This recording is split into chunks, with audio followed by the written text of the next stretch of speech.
আরে তুমি আমার জন্য দোয়া করো মা, আমি মনে হয় আর বেশি দিন বাঁচবো না মা, আমি মনে হয় বেশি দিন বাঁচবো না।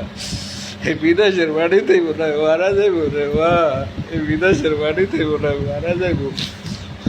এর কারণটা কি মা, আমি ওর মায়া বলতে পারি না রে মা, আমি কারো বুঝাইতে পারি না মা। আসসালামু আলাইকুম প্রিয় দর্শক।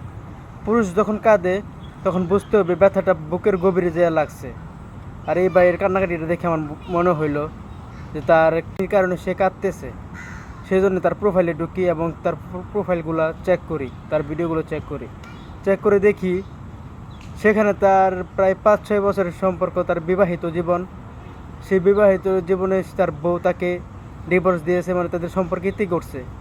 সেই ইতি ঘটার কারণে এই ভাইটি আর বউকে বলতে পারতেছে না। আর বেশিরভাগ আমি প্রবাসীকে দেখছি বিদেশে মাটিতে মারা যায় একমাত্র তাদের পরিবারের কারণে। তার